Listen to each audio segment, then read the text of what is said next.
everyone, and welcome back to another episode of Relative Pitch.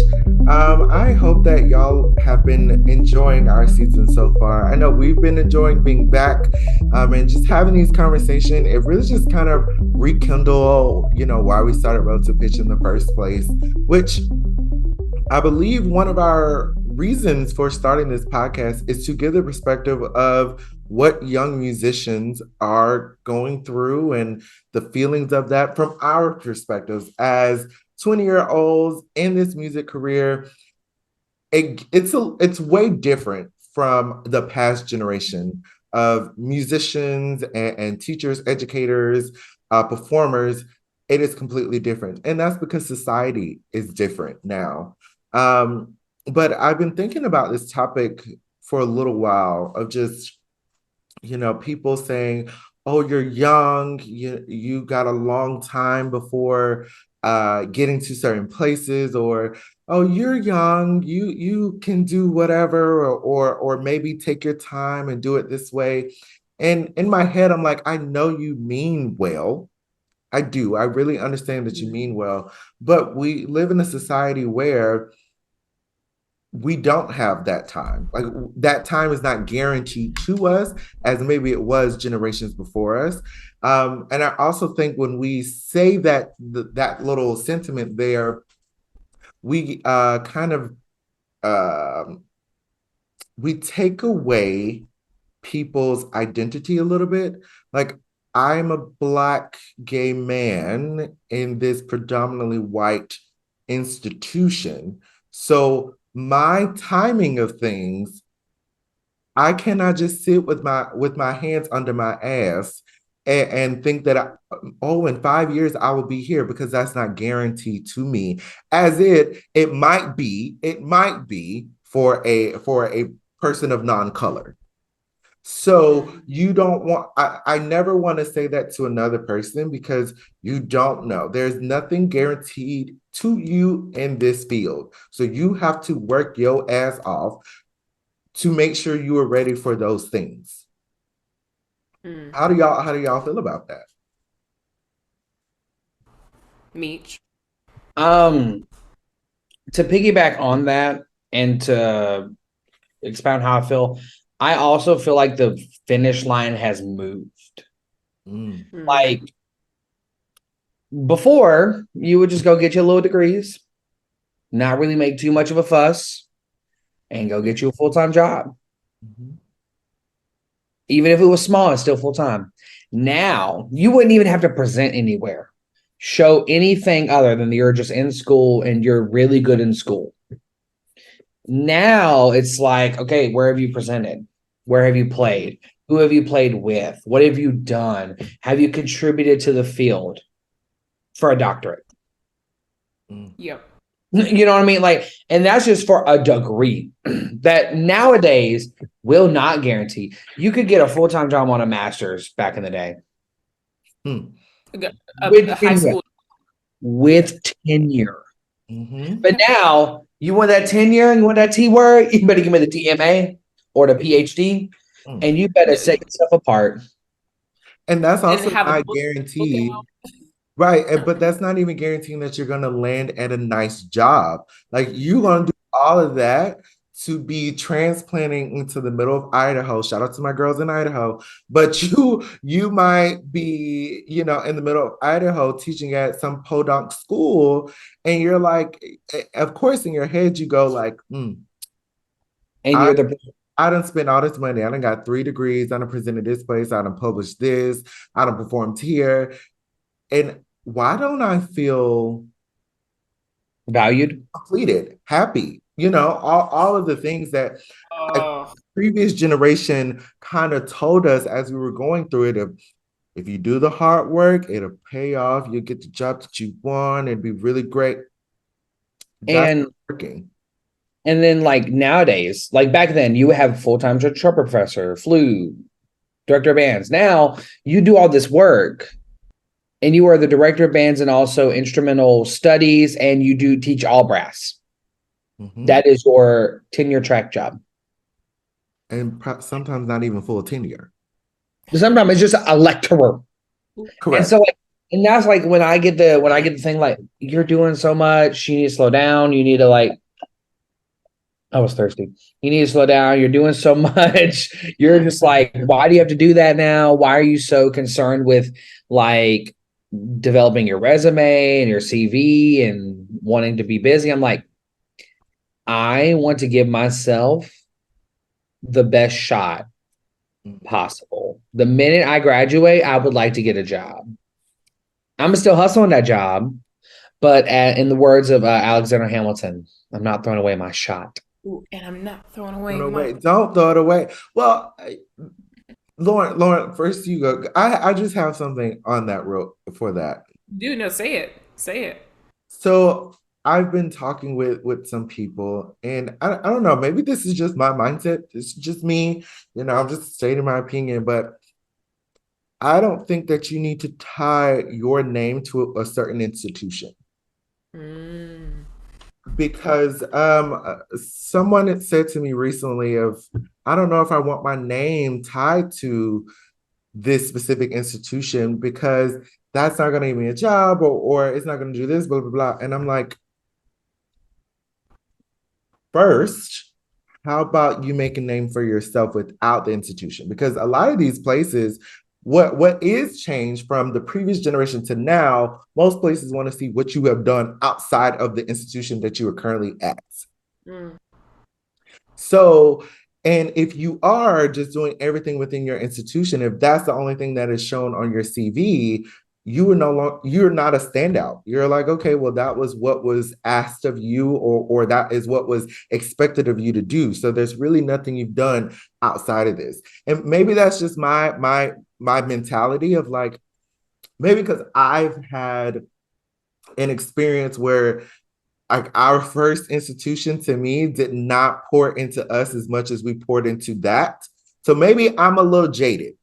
So I think at a young age in undergrad, I learned that my first institution was not going to, be saying my name to the highest people. So I'm not about to work for them. I'm about to work for myself and create my name. So when I do go into these rooms, I'm never like, oh yeah, I went here and that gives me all of this glory. No, no, no, no. This is what I have done. Oh yeah, and I happen to go to that institution over there for my undergraduate. Mm-hmm. But that might be my jaded perspective.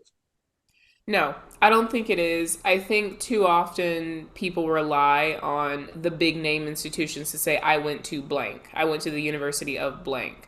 I was about to say something crazy. Let me stop. But but the issue is when you do that, you stop pushing yourself. Some people, not everyone, because some people go to these amazing institutions and they still work, and I acknowledge that. But there is an easy possibility of getting into a top conservatory, a top 10 university, and just cruising because your name the name of the institution that you have attached yourself to could open doors, and we know that happens on resume rounds so much. They see certain places and they go, oh great, perfect. I think we all three of us, because we met at the same place, or you guys had some pre meetings, but we all became this, you know, at the same place. And I think it was because it's not an institution that is really known too much by name, unless you like, you're in that sphere. Mm-hmm. So we had to make a decision. Like, are we just going to, try to rely on a name that isn't going to get us into many doors, or are we going to make something for ourselves even outside of this? And we all made that choice to make our names our names. It doesn't matter where we went. Who cares? You know what I mean? Like, at this point, I never want it to be the institutions that I'm affiliated with to be what gets me through the door. I want it to be my work and my work ethic that people are like, Lauren works. Like, Lauren gets the job done. And it's not because she went to X, Y, or Z for her degrees. It's because it's who she is. And I try to push that with all the students I talk to. I'm like, you have to go to the place that is going to support you, right? But that may not be an institution that's going to get you through any other doors just based off the name. It is because of the work you do when you are there that is going to actually show who you are as a person and show other organizations and institutions that you go to later on what you're actually about. And then going back to someone said something about, I mean, Anthony, just what you kind of opened up with this idea of like, we do, when you're in this age, you get so much unsolicited advice.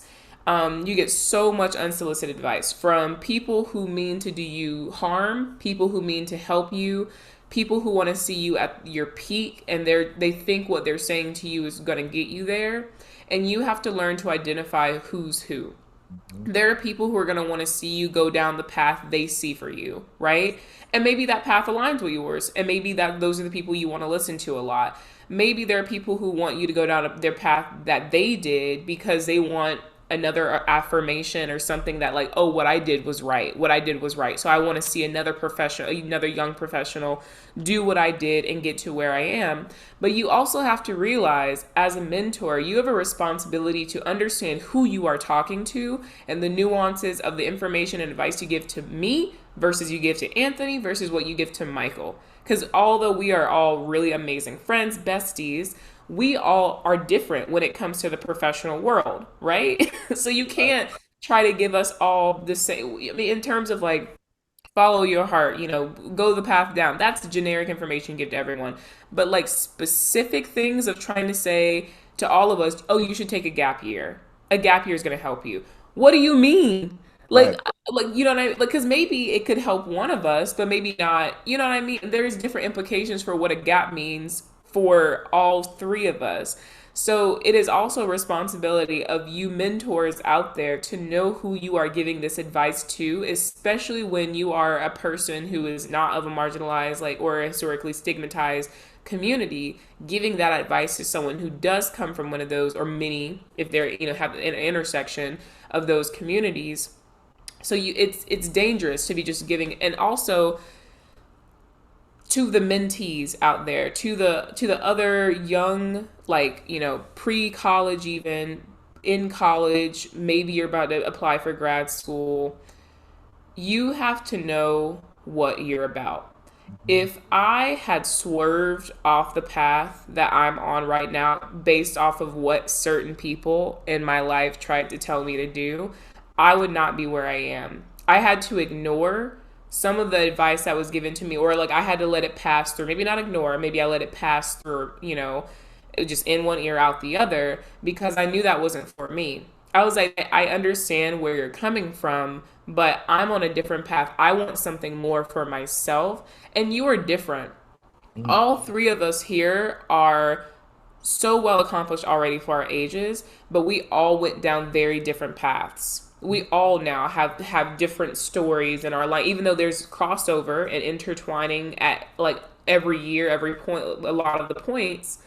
We are not on the same path because we're all different people. That doesn't say anything about our value, differences in values and worth, and like anything like that. All that means is we have identified who we are as individuals. And people are going to constantly tell you that maybe you're doing too much, maybe you're not doing enough, you should be thinking about this, you should be actually going into this. But what needs to remain constant is how you see yourself and how Mhm. you see your future. Because if you don't have a ground of that foundation to say, no, this is who I am, and lean into it, it's going to be scary, especially when you have multiple people telling you that what you're about to do is the wrong thing, or what you have chosen for yourself is the wrong thing, or you should have done, or you had this opportunity, everyone's like, you should have gone to this school, you should have got this job, you should have went down this path. It's going to be so hard to resist what everyone is telling you to do. And Mhm. that's not, it's not easy, and it's not going to get any harder, and you're going to have those moments throughout your career if you're someone who you see yourself moving and shifting. But again, what do you believe in? What do you actually want for yourself? Because as long as you have that, you can be scared. I've been scared. I have been scared so many times going down this path that I'm on, and I've been like, maybe this is it. Maybe this is the moment where I get the I told you so. I get the tomato in my face. But no matter how fearful I am, I have the right people around me who will support me, and even if I do fall, they will lift me up. Amen. And I think that is what we have to remember, is that the fear is real, But if you have the right people in your corner, behind you, around you, supporting you, holding you, you can fall and they will be there to catch you, to lift you back up, wipe you off, and say, all right, where are we going to next? Where we You know going? what I mean? I think we don't, or I wish maybe as we were growing up, um, we were taught to embrace our individuality of how there isn't one specific route for every person. Whether you chose to do music, not do music, what avenue you wanted to take in music, it was almost told to us because I think again the previous generation there was like, well, if you want to be a music education major, you can either be this, or this. Mm-hmm. And you can't do this until you've done this. And you can't do that until you've done it. Like it's one of those games to go to the next level, you must complete this. And it's like that time has passed in my eyes because of the societal structures that we have about kind of this hurry up and do things because a previous generation would say, oh, at 65, I'm retiring. Now we're seeing in other fields, people are retiring at like 35. They've made their millions. They're like, all right, well, that was cute. I'm done. Now I'm going to go sail in the Mediterranean. And just live life. I want to sail in the Mediterranean on a yacht. Right. And I don't think it's always funny because in music, it kind of advertised itself as being this very progressive movement and things like that, but it's actually very conservative. As we've said multiple times, if you took somebody who was doing music from 1786 and told them to do it today, they probably would still know how to function, as opposed to if you were plucked them from computers didn't even exist, but you took them from your normal, I guess, middle class job and put them into working at freaking Microsoft. They're like, what the world is going on? Correct. So I don't know. I just think that for people our age and who is younger, take that advice. You just take it. It's like, thank you very much. But I have a plan for myself. I mean, even right now, there is something that was said recently that made me rethink some things. But I think my original concept for my life, I'm still satisfied with personally.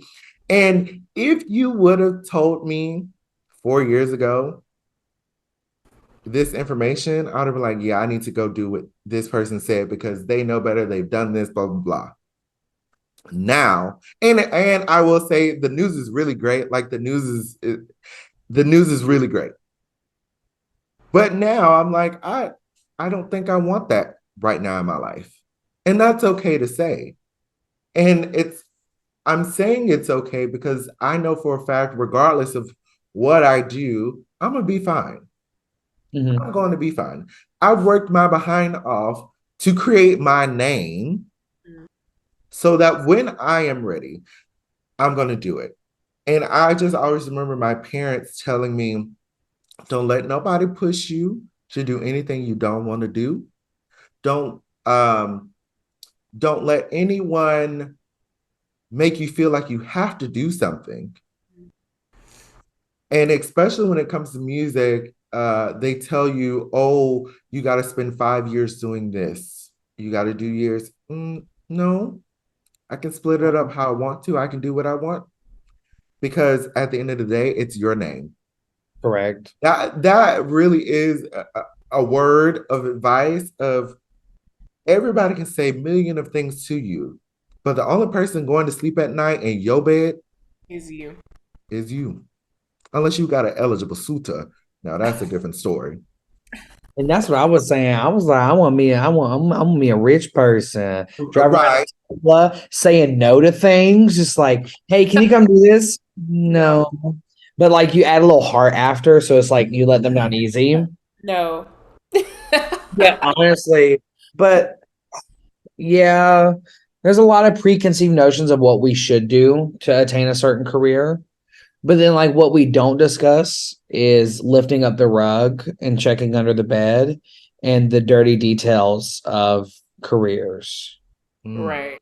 And that's the thing where I'm like, you got to let people know the good, the bad, and the ugly Mm-hmm. when they're going out to do things, when they're going to things. Like, it's just what it is.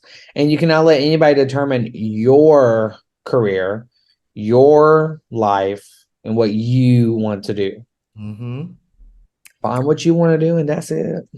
And I'm also like not a big fan because you know how back in the day they were like, you got to go buy this guy coffee, you got to go like, all this like, sucking up and sucking up and sucking up. You will never catch me giving any advice to any student, anyone who comes to me for advice to go kiss ass. Yeah.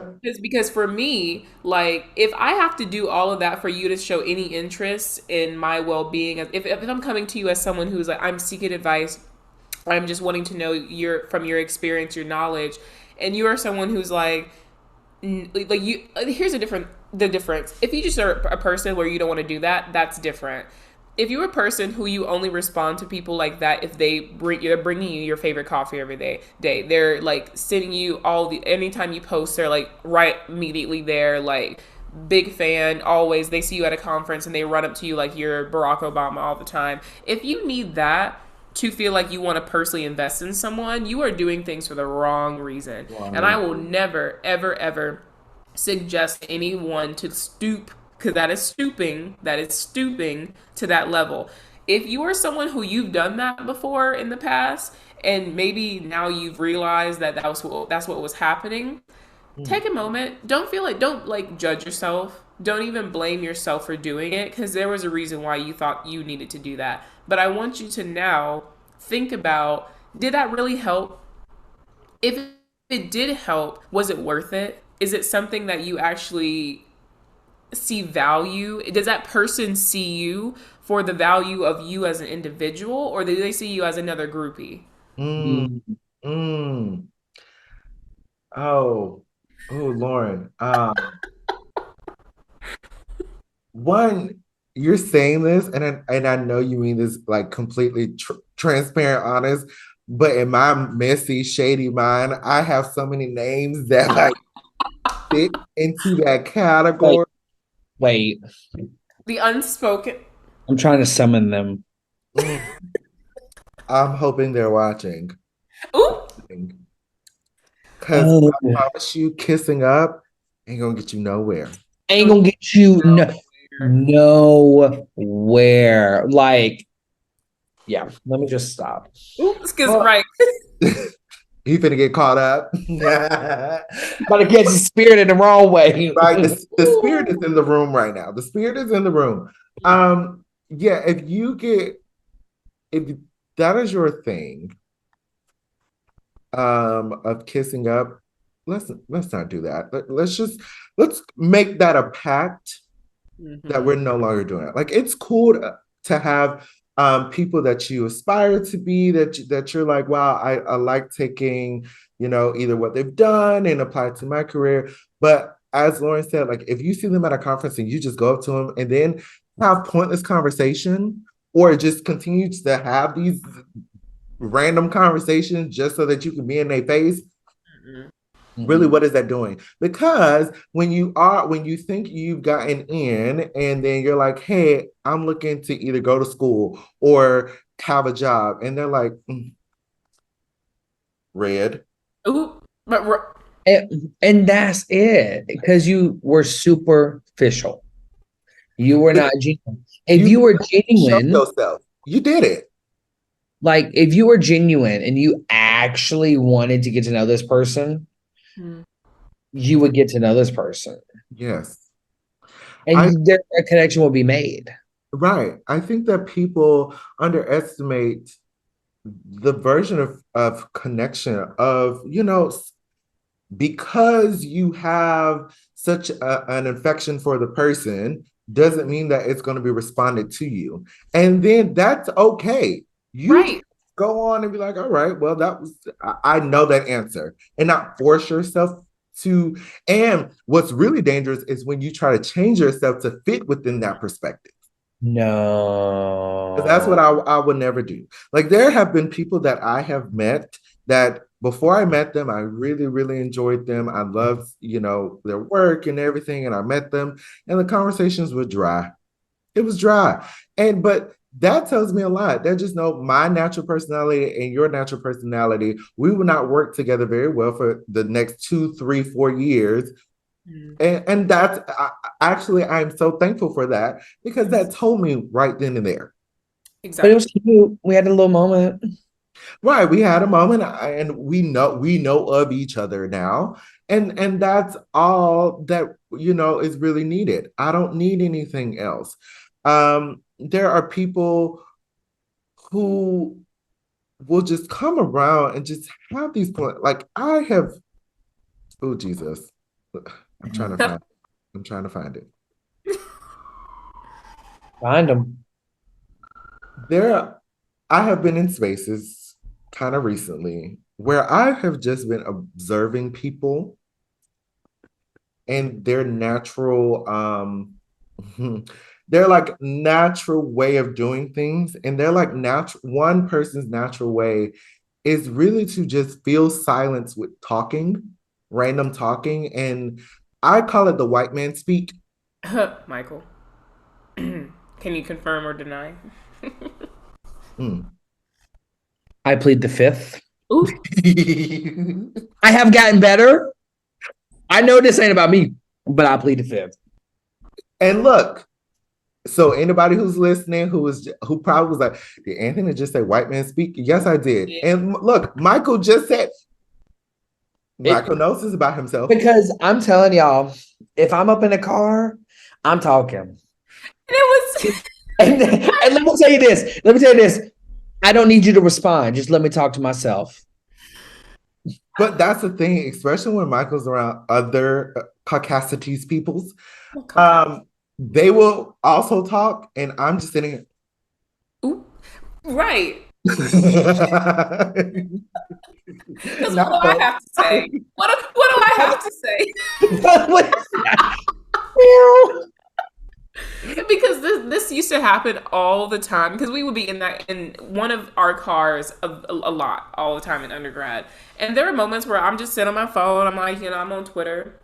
I'm just chill. I'm listening to what they're talking about. Or stop. We will Twitter. not. Twitter. Thank you. But like Anthony would be chilling, usually on his phone. I'm chilling on my phone. Every now and then we have little quips or whatever. And then Michael just has this monologue going. It's going. And we just be sitting there. And then it'd be funny because me and Laura just like look up, look at each other, and be like, has he been talking to us this entire time? Or like making noises, like something. Yes. I will say he has gotten better from undergrad. Like in undergrad, he would just make random noise, and it used to bother me in concerts. Like concerts, he's like blowing air or he's snapping. I'm like, Michael. They weren't doing it right or they were out of time. Like, I don't know what to tell you. Like, that does not result in you having a whole bodily reaction to that. Ooh. Oh my gosh. Michael used to give me such big anxiety in one English class that we had because he would fall asleep in there Michael snores. Look, right here, I'll be like, we watching Gilgamesh. I call her Gilgamesh. Girl, we watching Gilgamesh, and I just and it was Michael goes to sleep very easily. Look, I'm like the little white. I'm a white dad. If you put me in one spot, you let me cock this head back. People will be looking over at us, and I was so embarrassed. Embarrassed. But then, so, and don't catch Michael at like a conference. Oh my gosh. What you mean? I'm really lumping y'all in because, first of all, anybody who's like, well, y'all are just generalizing Michael. First of all, y'all do that to black people and black and black, brown, and everybody else. So guess what? How you feel about reverse racism? So I'm gonna go ahead and do this reverse racism real quick. These white men and wait. Oh, you I about to say tell a it. Black person not to speak? No, I will say Michael has improved from what you're about to say. I just got to put these disclaimers because I have grown. You Amen. have. You have, and I'm so Now, proud I of you. will say there's one conference I will be stumping like a politician until I leave a certain job. And that's the thing, Michael. It's like white men love to do this politician thing where they make these very bland statements and then they go on these long tangents on this one bland statement. It's not a conversation. It was not a needed conversation. They just needed to fill space with talking. And then don't let that. Oh, I'm sorry. Ooh, don't let that thing get to talking about golf. Because if I hear golf one more, oh, it's over. It's over for y'all. Because I'm really finna start a race where I'm finna flip a table, and that's it. I can't handle it no more.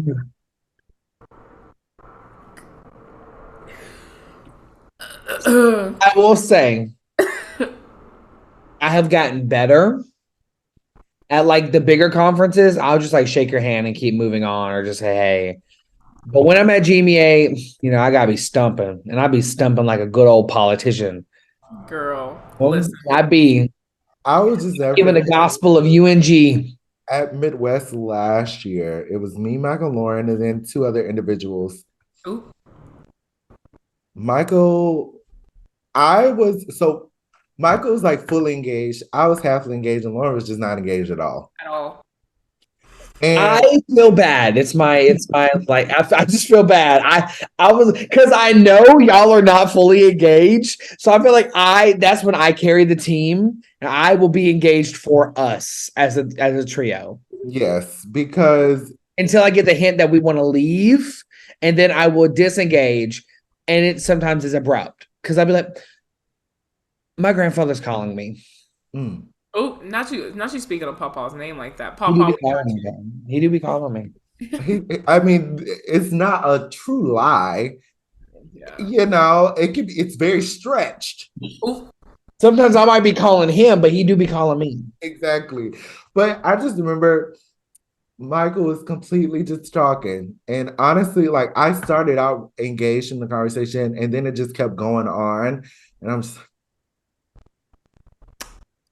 and Lauren, I oh, because I'm sorry, I can't. I I don't even can't. know what conversation this was. I, That's the honestly, thing. I remember the conversation. I And could have a but see, that's the thing, Michael. See, these people, because I've heard this sentiment multiple times. Michael is the personable one. Michael, he talks. Michael will not even remember the conversation as soon as he it freaking leaves. won't. It won't.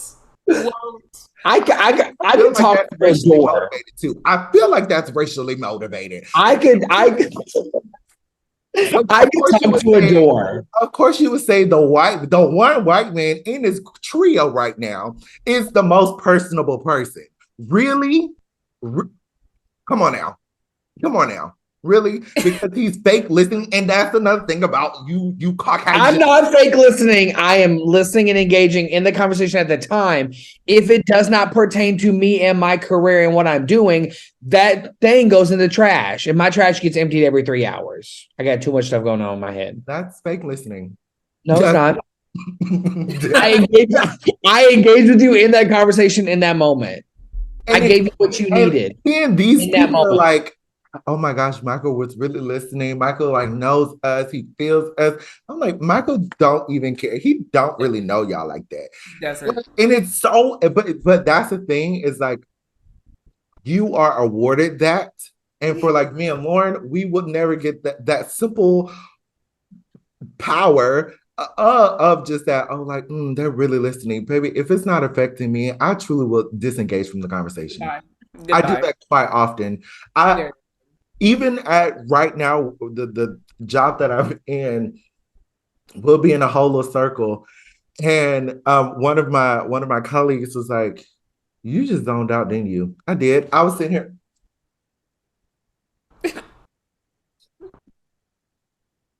Oh, we talking about something now? Got it. Oh, I mean, the conversation had nothing to do with me. Like, if the conversation have nothing to do with me, I'm gonna see myself out. Like, I don't have to. I do not. feel so much gratification by being included in the conversation. I was just like, okay, No. well, this ain't got nothing to do with me. So I'm gonna bop on over here. But all of that to say of like,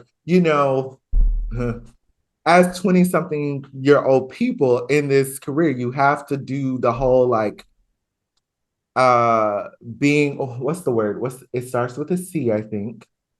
Congenial. Sure, we can go with that. Or really just being a politician about yourself, being political. Because a lot of people don't, they think, oh, I just need to be good at my instrument. I also need to be good at whatever, instrument, voice, blah, blah, blah. And then things will just come my way. Unfortunately, that's not the way the field is. It really is. You got to talk to people and you have to make connections and about networking.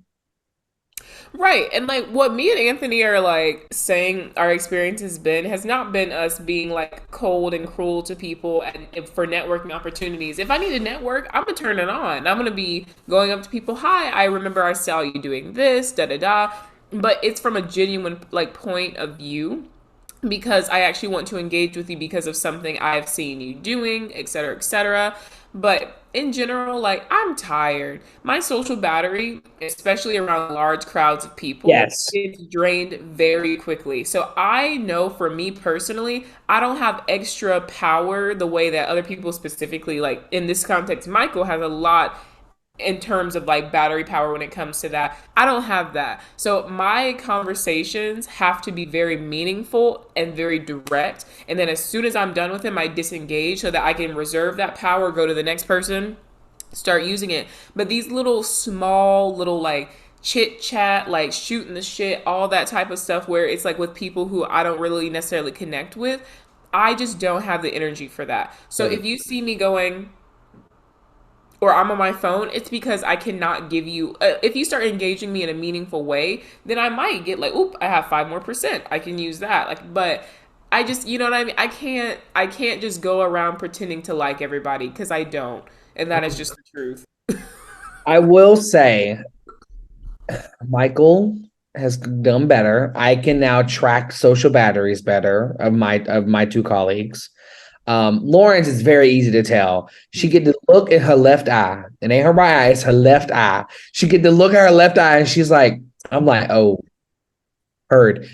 We ain't gonna make it, y'all. We ain't gonna. Mhm. I'm like, you better put me to bed. Put me Now to the bed. funny thing is, you then take her to get drinks with just you and her. Oh, it's off. Like she got her social battery again. But you bring around other people, cocoon.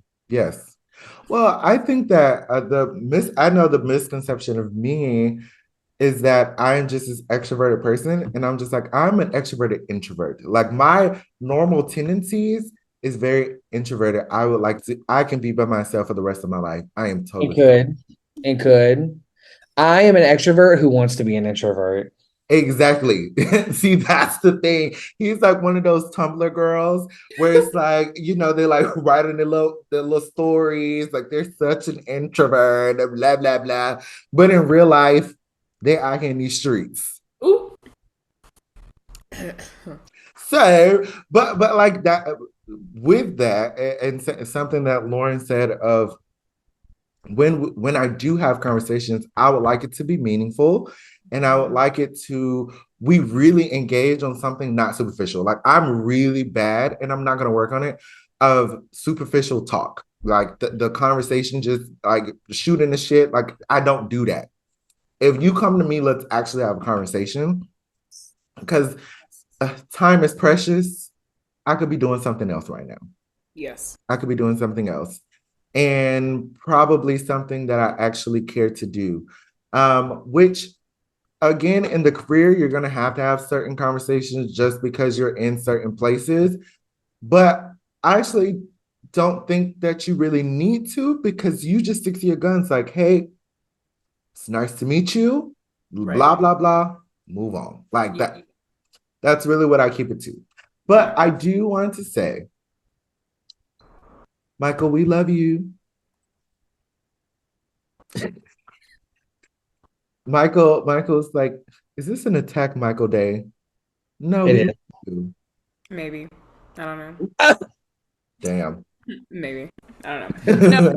We love Michael. We truly do because Michael is fun to be around. Like, you know what I mean? Like, he is. And, like, all of us bring a dynamic. When it's the three of us together, truly, I'm so energized. And, like, we could have weeks where we didn't even have anything planned and we're just around each other. I miss those, like, summers where we just would go to Anthony's place in Florida and just have a week and we're like, we'll figure it out when we get That there, happened. right? Because around the right people, I don't actually, my social battery is constantly refilling itself the Yes. entire time. I can be out with you, I can be like, we can be just be chilling, actually doing extroverted things, but I feel like I'm just constantly being recharged. So, like, back to what we were talking about earlier in the sense of like finding the right people around you who are going to uplift you, who are going to support you. You have to find those people who you can be around for a good amount of time, who doesn't feel like they're draining you, so that when you need those moments of recovery, rest, recharge, but maybe you're someone who you like doing that with people. I'm definitely a person who, like,